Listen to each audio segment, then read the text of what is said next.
Okay, folks, welcome back. This teaching is going to be specifically dealing with implementing the Asian range.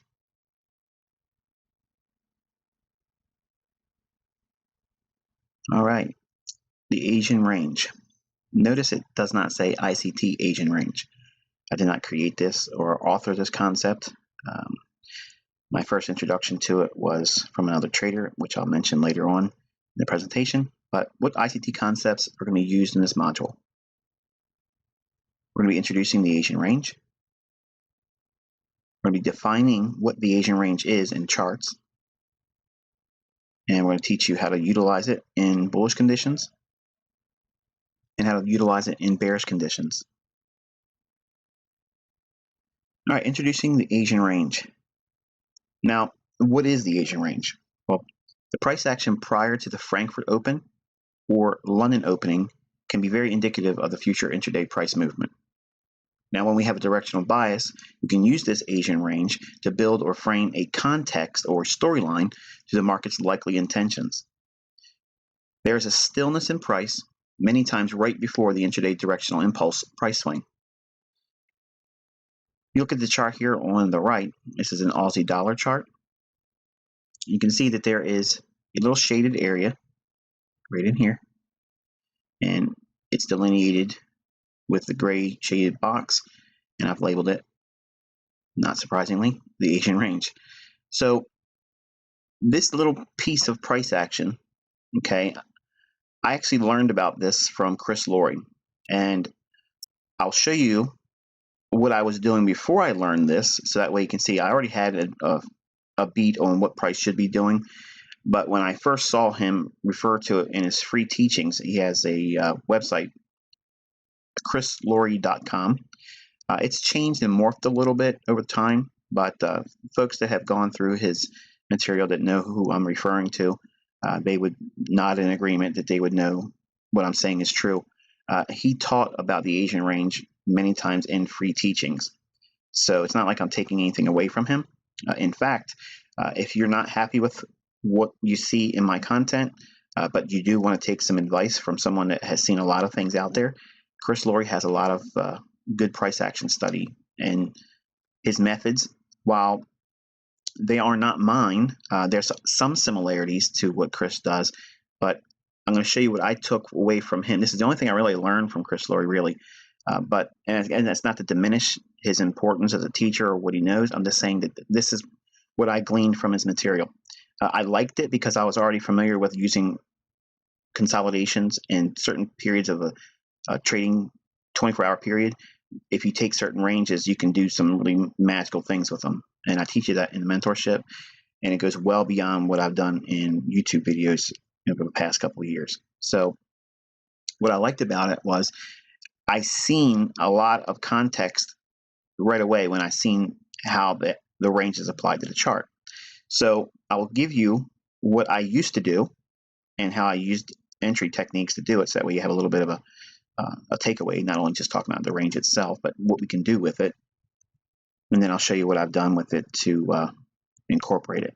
Now, I'm not teaching you everything I know about this range and what I've done with it over the last 10 years or so. The implementation of it, I think, is useful for a developing trader, but there has to be some context behind it. The range itself doesn't produce anything magical, but if you have a storyline behind what price should be doing that particular day, it is unbelievably helpful. Okay, so let's define the Asian range. What is it that we can do in our charts to make it appear and draw our attention to it? Well, the range begins at 7 p.m. New York time, and it ends at midnight New York time. Now, as a special inclusion here, Chris Laurie had his Asian range pushed beyond midnight. And if memory serves me correct, I believe he had 12:30 a.m. And to me, the financial markets really begin at midnight New York time. And it probably sounds pretty arrogant of a Yank like me, being in the States. But if you just study what I'm teaching you folks, you'll see right away what I'm telling you is the gospel as it relates to intraday price action only. Now, everything else might be something different, but as far as intraday price action, I think I've cornered the market in intraday price action. So the height of the range is the highest high between 7 p.m. to midnight New York time to the lowest low between 7 p.m. and midnight New York time. The width of the range is obviously the duration of 7 p.m. to midnight New York time. So let's take a look at this chart here, and we'll get a little bit closer and zoom in on it. Okay, and we'll cover some points here. Now, right away, when you see this, it probably still doesn't give you any kind of insight, and that's fine. But I'm going to build on it and show you how useful it is. But we're going to build the model with specific buy and sell conditions later on in this video. But for now, take a look at what you see here, okay, and kind of like burn this in your mind. Your focus should every single day be zeroed in on 7 p.m. New York, and whatever that time is on your broker's platform, whatever your charting platform or package shows, find out what time it is at 7 p.m. New York time, and then find that same time on your charts. That's where you put a vertical line at, and that begins the Asian session. And then 5 hours later, it'll be midnight New York time. Put another vertical line in, and there's your Asian range defined by the duration. The highest high and the lowest low is what we would use to frame out the range. Now, there's a lot of voodoo that you can do with this range, okay? And again, I'm not teaching you here, but believe me, it can take you to the highest and the lowest pip of the day. There's some things you have to incorporate in that, and I teach that in the mentorship. But for now, I'm going to teach you a very simple approach to how to use this, and when you can filter out trades and not do anything that may end up taking a loss if you do otherwise.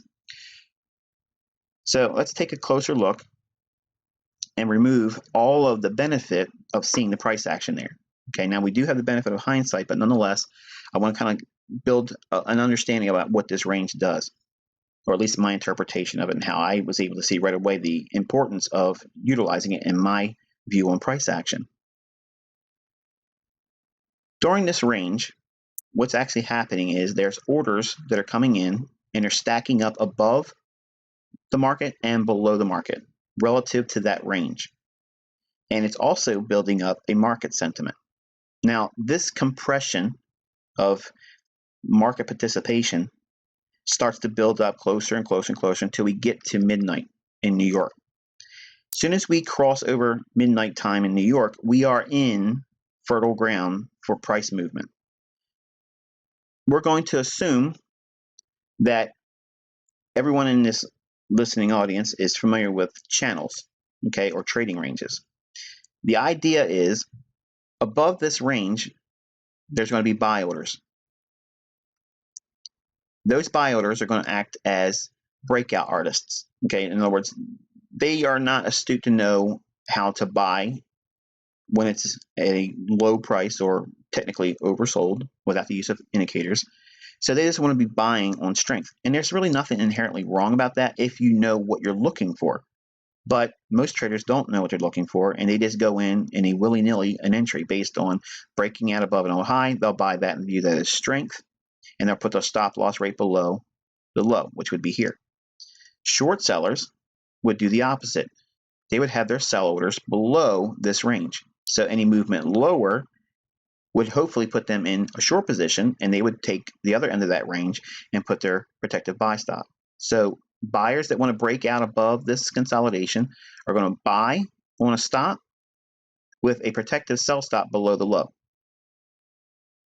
Short sellers want to sell on a stop and use a protective buy stop above the high.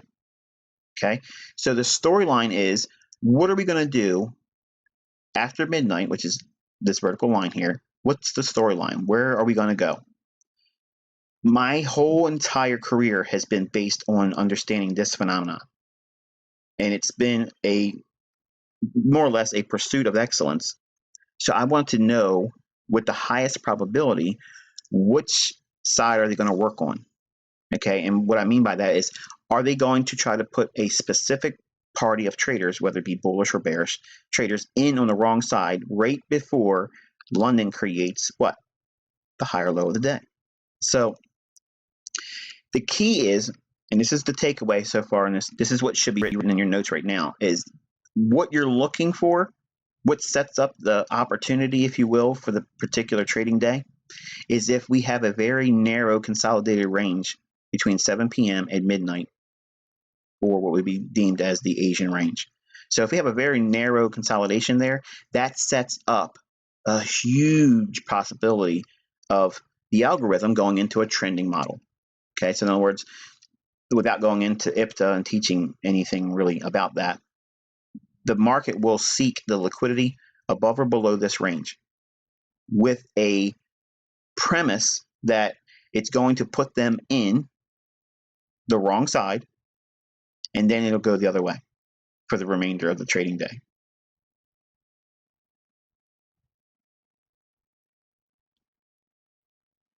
Okay, so let's take a look at how we can utilize it in a bullish condition. Now, the periods when price is bullish, we can extend the Asian range high and low into the future. When price returns back to the Asian range high, we can anticipate institutional buying. So let's take a look at that as an example here. We're going to assume that we had an understanding or expectation, if you will, that the Aussie dollar was bullish for this particular day.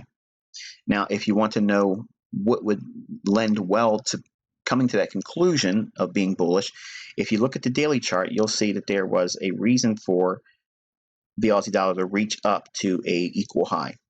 Okay, and you go down to a 4-hour or a 1-hour chart, you'll see also that it's obvious. You can see it. So far, what we've shown in the teachings in this series, it's been pretty obvious to know where the liquidity is. And that's what this whole day was reaching for, the buy stops above equal high. Now, again, I want to take off the Asian range and provide just a blank chart. Okay, and assume for a moment pre my exposure, okay, to Asian range. This is what I used to do. Okay, this is how I actually traded, and I was doing this since 1994. So you'll appreciate, hopefully, the evolution, if you will, of my understanding about how this whole buying below the open when it's bullish or selling above the open when it's bearish, all those ideas came from this individual specific element that I'm going to show you now. I would have on my chart a list of all kinds of indicators. Okay, so I'm going to spare you all that. But if we just look at price action, as a naked form of open, high, low, and close, it can be rather, well, confusing. But if you look for specific times of the day and specific generic concepts or characteristics that should manifest themselves, then there's a storyline that'll start to develop, and you get this over the years. Many times it's referred to as tape reading. Many times it's referred to as gut feeling, or just trader's intuition, or just, as I call it, intuition and experience, if you will. Once you know what you're looking for, you wait for that scenario to unfold. So this is what I would have done without the Asian range. This is how I always traded the S&P, the bond market, and currency futures. I would get the opening price at midnight, okay? And that opening price is seen here, right there.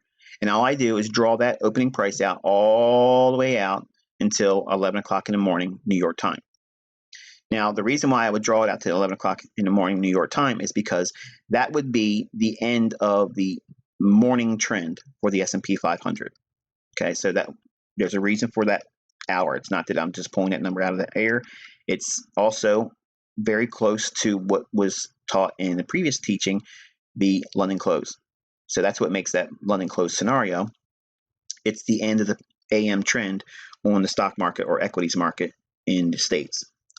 Also, it overlaps conveniently enough with the close of London trading. So there's a little bit of manipulation that goes on in there and some profit taking. So it creates an opportunity. But for opening range concepts, I draw it out to 11 o'clock in the morning, New York time. Okay.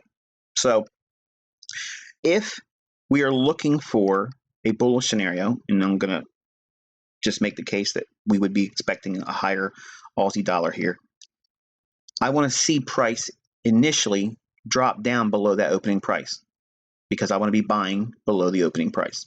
the understanding is I want to figure out what Larry Williams said he couldn't do as a teacher. I took it as a challenge as a student. That's what I'm going to look for. I'm going to figure that out. And this is what my interpretation of how to do that very thing was seen in price action. I would use the opening price, and as it dropped down, I would buy right there. Now, if I either did not have the guts to do that, or I missed the opportunity, sometimes I would wait for a specific price, it wouldn't get there, and then it would take off. If I saw a reversal or potential reversal, I would look at the high right before the drop down. And here you can see there was a small little segment of price action right before that drop down. I would put a buy stop right there. Now, as I graduated in my understanding, I would look to get in as price was dropping down, but I'd also have this buy stop in place. Even if I was able to get in, many times price would sometimes snap me in and put me in on the buy stop and on my market order as price was dropping down. So in other words, what I was doing was I was waiting for price to drop down below this horizontal line or trend line segment here, okay? That's delineating the opening price at midnight New York time. The drop down below that, I'm hopefully trying to buy that. Now, as it starts to drop, my eye goes right here because now we're below the opening price. It may go lower and give me my ultimate price of entry, but it may not. So as soon as it starts to break down after midnight and it goes back down below the opening price, I immediately add a buy stop to half the position I want to trade at this point here. So in other words, if my full position down here was, say, 10 standard lots, I would go in with a buy stop at 5 standard lots right here. So that way, worst case scenario, if I don't get my fill here and it reverses, if you will, and runs real quick for these highs, it'll put me in at least half the position I wanted to get on down here. So half of something is better than nothing. If I were able to put on the full position down here, I would still try to take this stop off if I get my full position on down here. Sometimes I wasn't able to do that. Now, the problem is in your mind is, okay, what happens if you put your full position down here and you're risking 2%? Well, I wasn't risking 2%. So I'm trading at 1%, 1.5%, and then this position here, if it fills me, I'm not over leveraged, or if I do get 1.5% on here and this half here, it would technically put me over 2.5% risk, but I'm going to be more aggressive about trailing my initial stop loss up to try to pare that down to 2%, okay? And that's really what I was doing. Now, let's contrast what I just did here with the implementation of the Asian range, and this is exactly where price would fill you with that buy stop being tripped. So now I would be long here. If I didn't get filled down here below the opening price at midnight, this would be where my buy stop would fill me, and my stop loss would be below the low. And you can see I'd have to weather this retracement here, and then eventually catch the move later on in the day. Now let's take this discussion back to the implementation of the Asian range, and I'll show you how I evolved and seen a much clearer view on price action using the range as I define it here. 7 o'clock p.m. New York time to midnight 00 level, not like 12:30 or 1 o'clock in the morning, none of that stuff. Exactly at midnight, okay? Because what we're banking on is the midnight opening price. That's what sets the algorithm. It goes through. It goes to a reset. Basically, if you want to think of it like that. So if we're bullish, it's going to go below that opening price to seek liquidity, and then go higher and spend the rest of the day going higher. When it's bearish, it'll go above the opening price at midnight to reach for liquidity, and then move lower for several hours going into London close or New York open. So now let's take a look at what's actually going on with the implementation of the Asian range. Now we have a tight Asian range in here, okay? And again, buy orders are above the range, sell orders are below the range. Price right after midnight does what? Goes up and taps the Asian range high. Now, you're saying, okay, well, it didn't go above it. Let your stop be there. And I guarantee you, the broker spread will open up wide enough to get that. And you'll be in long. And your stop loss, which will be right at that low, or just below it, will be tagged right there. Even though it reflects here, your broker, and this is what you sign up with when you open up your account, you are giving them permission to open the spreads up on you. Everybody makes this big complaint about, oh, well, they did this and they did that. You sign it and you agree to it.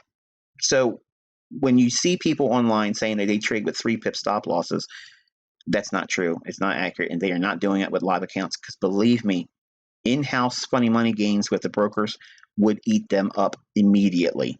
It would not happen. Okay. I think personally, with a stop loss of anything less than 10 pips is just ludicrous. It's stupid. Okay, because at least from a retail broker standpoint, you're inviting them to take your stop. It's just the way it is. You can argue with me and give me all kinds of track history and say, well, I'm trading with a 5 pip stop here and there. That's fine. Do it 10 years and see how many times you get burned. The point is, why offer yourself up on the altar for that sacrifice when there's better ways of doing it? You don't have to have less than 10 pip stop losses to do very well.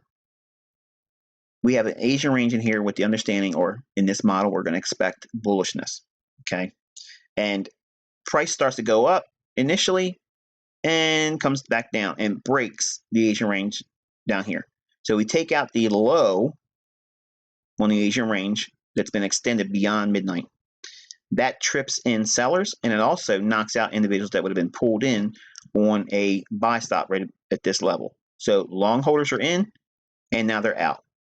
Short holders are in now, and their stop loss is above here or here. So they're taking both sides of the marketplace in and out, and then the market takes off, goes higher.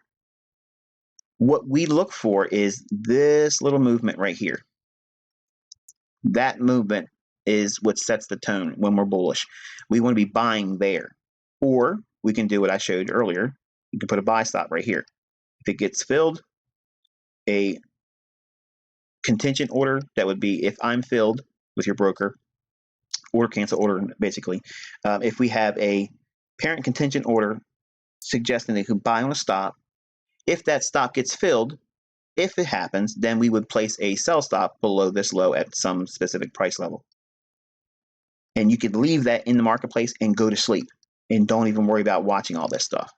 Okay, there's one way you can apply a day trader's model and or enter with a long-term model, but using a day trader's approach to trading that whole entry. If you've missed this one, okay, and price starts to rally away, we have to have the storyline behind this example of being bullish. Otherwise, this could be an easy sell, as you'll see when we talk about when the conditions are bearish. But knowing where the market is most likely trying to go from a higher time frame standpoint is significant and crucial in utilization of the Asian range. Otherwise, you're just going to do things that aren't going to be profitable. So if we're bullish, we'd like to see this element here and then this here. No problem. We don't need to get that, and we don't need to be a part of this move either. Okay, we'll wait for price to come back down and touch the Asian range high. Now, it does so here, but it's a little early, and then we do it again in the New York Open. So New York Open, we see price trading back to the Asian range high. Right there is where institutional buying is going to step in. Why are they doing that? Because the initial range that was set between 7 p.m. and midnight is when IPTA, the interbank price delivery algorithm, resets. And then it attacks open liquidity, or the open float, which would be the orders above the Asian range and below the Asian range. And I already know you're going to know 15 different people that work at a bank, or they know somebody they smoke cigars with on the weekends, and they are a market maker. They're going to say, what I just said to you is nonsense. But I'm telling you, they don't know what they're talking about, because I'm doing this daily to the pip, week after week, day after day. And I'm telling you, it's not based on anything else except for what I learned. Okay. And some of the things are going to go in the category of tinfoil hat. And I'll just let you wrestle with that. I don't really care about your opinion. Just know that what I'm suggesting to you here, if you look at it in price action, it's there. So we can see the optimal trade entry from this low to this high, retrace back down. New York Open overlap with the Asian range high. With the storyline is that we're bullish on the higher time frame. Beautiful illustration of a Asian range application in bullish conditions, and then off to the races we go. So we have two opportunities in here in the New York Open, and we have one set up here that gives us a really, really low end entry point with very little risk in terms of our entry and then the subsequent move higher. The other portion would be entering on a stop here above the Asian range, but you wait. You have to sit up and you have to wait for price to drop down below the Asian range. Then you buy on a break above the Asian range high. But the conditions have to be bullish, and we have to first see Asian range low break. Then a buy stop can be placed at the Asian range high. If you do this before the Asian range low is taken, you will get burned. You will get stopped out. You will send me email saying it doesn't work. Okay? I'm telling you, there's rules here, and I just gave them to you. Rewind the video and listen to it again. It's very clear.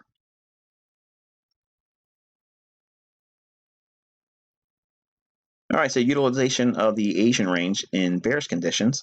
Okay, again, like we said, but when it's bullish, there's a period that's quiet right before the Frankfurt and London Open.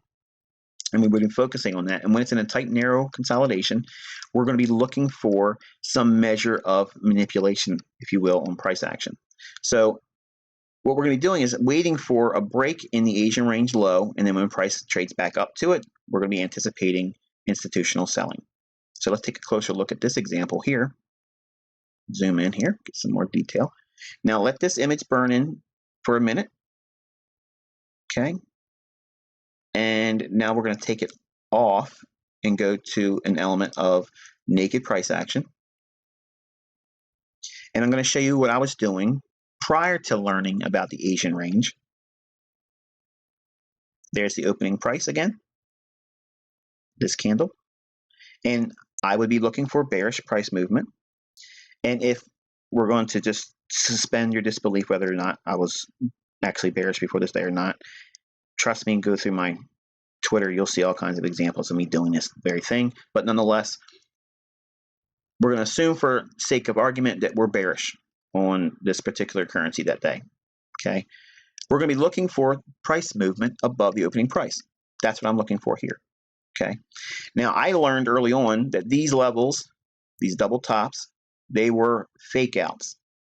And that's why I loved the turtle soup trading pattern that I learned in a book called Street Smarts. And if you don't have it, you should buy it. It's a very, very good book. But that pattern in there resonated with me because I was already doing things similar to that. And I would just look for those equal highs and equal lows, which I've already taught you in this series. And right away, there's a large number of you in our community that are just going through the roof right now with excitement because now you see something that's always been there, but now you see it and it's useful to you. You can see where price is drawn to. Well, if we see this time of day, and this is midnight, and we're bearish, we have equal highs in here. Right away, I want to know there's going to be a rally above the opening price. And I extend that out in time, about 11 o'clock in the morning, New York time. And anytime price trades above that opening price, and it's inside of a kill zone, that means the London or New York open kill zone, if it trades above that opening price, I will look to go short. Now, if we go above it, and this is what I was doing before I started incorporating the Asian range concept, I would just simply look for this rally above. If I got this scenario here, I was selling right there. I would sell short the S&P. I would sell short Deutschmark. I would sell short the Swiss franc. I would sell the yen. All those commodity futures contracts. That was my entry technique right there. And then I would go to sleep and wake up around 5 o'clock in the morning. Hopefully I'd get some profit, and I would take something off, trail my stop loss really, really tight, sometimes get stopped out. Other times it would carry right on over into Globex, into open outcry in the pits. And then I would catch some more follow through in the day session hours in the New York session. But if that's my entry point there, just like anybody else, life may get in the way. I may get sick. My kids may be complaining about growing pains, and I can't be in front of my charts. You know, this happens. You know, I'm a dad. I'm a husband. I own two. I'm a pet parent. I own two boxers, and anything can happen. Okay, to distract me from actually getting in where I want to get in at. I don't always use limit orders. There are certain conditions where I want to use a limit order, but mainly I want to be executing right when the market's happening to be trading against my directional bias for the day. I don't mind market orders. So folks that say you shouldn't be using market orders, they should be using limit orders. Again, that goes along with not knowing what I do. I'm actually trading aggressively right as the market's screaming higher. I go marketing, selling short right then and there. And you've seen my examples. I'm getting in there right at the highs and or the very lows. So I don't care what anybody else's opinion is. I can do it over and over again, and I've repeatedly shown it week after week. If you are up and awake looking at London, you can use market orders. But if I am not going to be awake, I will put a limit order in about 2 pips above these equal highs. My limit order would be about there, and my stop loss would be about 35 to 40 pips. And I would go to sleep and be comfortable with that. Okay. I would have an 80 pip take profit on the full position. That way, if I did wake up and it moved an accelerated pace and moved 80 pips, that would be 5 pips over my weekly objective, which is 75 pips. I am always aiming for 50 to 75 pips only for a weekly objective. Once I do that, I'm done trading. I don't do anything else. But I leave myself the opportunity to catch a tiger by the tail. If I wake up and the market's already moved 80 pips, I'm done for the week. And I didn't do anything but sleep in the whole process. But if I miss this opportunity, okay, if I miss it, my eyes go right to the low that formed prior to that run above the opening price when I'm bearish. So I'm going to place a sell stop to get me in. Now, sell stops, generally you understand them as a protective basis or mechanism to protect your long position. If there is no long position and you place a sell stop, it's going to put you in short. And that's what I'd be expecting to see happen here. So when price drops down, I could be short there, and my stop loss would be above the high of the day. So let's assume for a moment that I missed this opportunity here, and I just can't stay up. Something happens, my wife is getting ready to have a baby, and this has happened. I had to take a trade. So I have to trade, folks. Okay, it is what it is. Okay, and I had to hear about it on the way to the hospital that day, but nonetheless, this is real life stuff here, folks. So if I miss the opportunity to get in, okay, and the Swiss franc is looking to go lower, I'm going to place a sell stop below the swing low, right before the rally above the opening price, with the expectation that if this order fills, it will place a protective buy stop above the high plus 3 pips. And then again, same scenario, I would have a take profit of 50 pips, which is the low end of my weekly objective, and that's it. I don't trail my stop. I do not trail stops. I do not have a mechanism that trails my stop loss lower because I don't think it should be done. Okay, I teach taking partials is the better way to go, and leave your stop loss where you initially put it. Manage the risk from taking partials, and then slowly move it down after New York trading starts. Because if you're going to get a big range day, like we see here, you want to trail the stop loss after New York has done its retracement.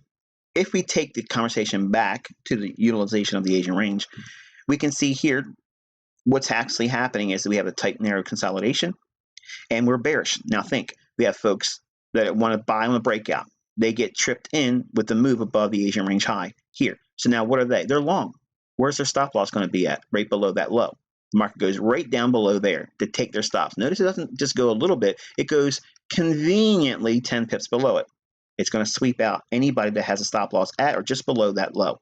And using that little tail over here, they think that they're safe. They're not.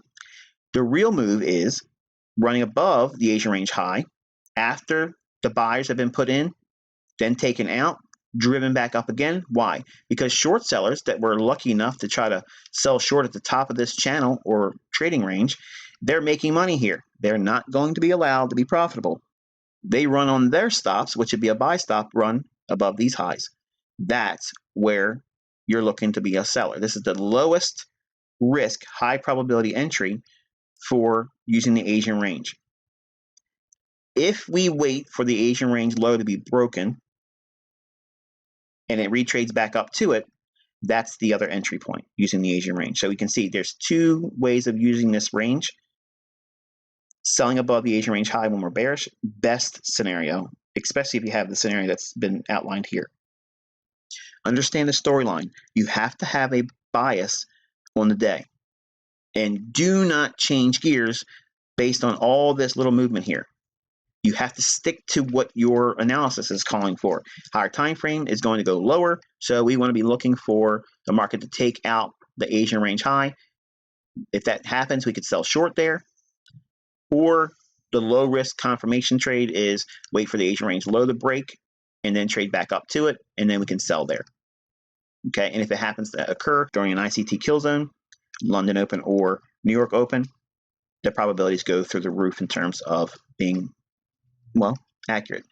And then you can see that unfold in your charts. If you go through the charts with this in mind, okay, just put the Asian range on and paint them manually. I know you all want indicators and pop this up and MT4 this and MT4 that. Physically draw them in.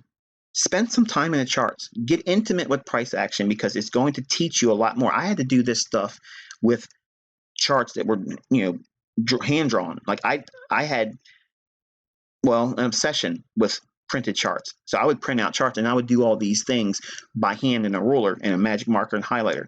That's the stuff I used to do. And I'm convinced that's what made me good at it. Being lazy about this, okay, what you're really saying is I don't really have time to really study it. Just give me the lipstick on the chart and then there it is. You will not get the same level of appreciation or understanding if you shortcut it. Draw the levels on as I taught. So by taking the time to draw this out manually and reminding yourself, okay, it maybe even be worth taking the time to type out a notation, in this area here, to not focus on the movements below the Asian range. Okay, focus primarily on a move above the Asian range high when we're bearish, and or if we break below the Asian range after midnight, wait for a retest in the form of a resistance. Now, think about what you're seeing here. If we look at price action like this, if we don't use the Asian range concept here, as I'm outlining, the question is why would this be a selling point? I mean, granted, you can go back to this low here and say, well, that's probably a reason for it. But would you really look at that after seeing this and then this movement through?